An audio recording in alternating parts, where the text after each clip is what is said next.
النهارده حصلت كارثة في الأقصر، مركب سياحية بتغرق وفي واحد نايم عند البار كده مكان ما بنعمل زوم.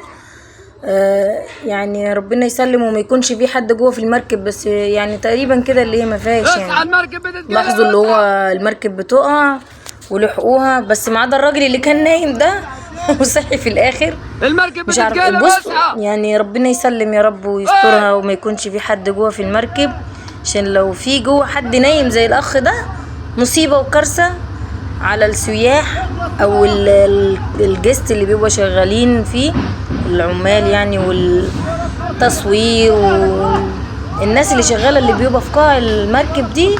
بيبقى صعب اللي هم ينقذوا نفسهم بسرعة. ربنا يسترها ويكونوا يكملوا ويلحقوا. انا مش عارفه اقول لكم ايه، بس زعلانه جدا. المركب بتنهار والراجل بيحاول ينقذ نفسه. لا خلاص راعي نفسه، ربنا يسلمها يا رب.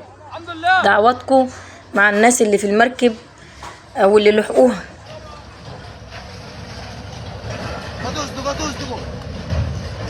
اكسر قزاز.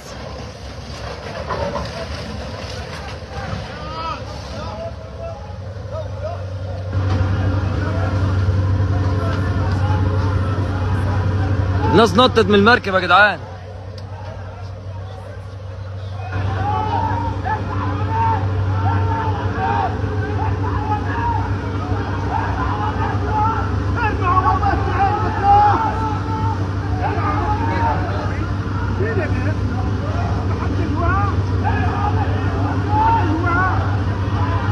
يا جماعة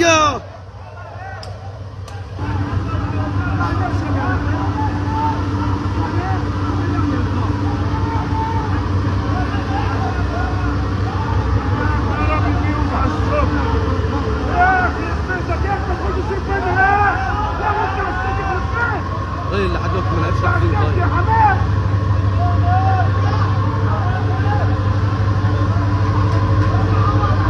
ارمي عوامة يا اخي، ارمي عوامة.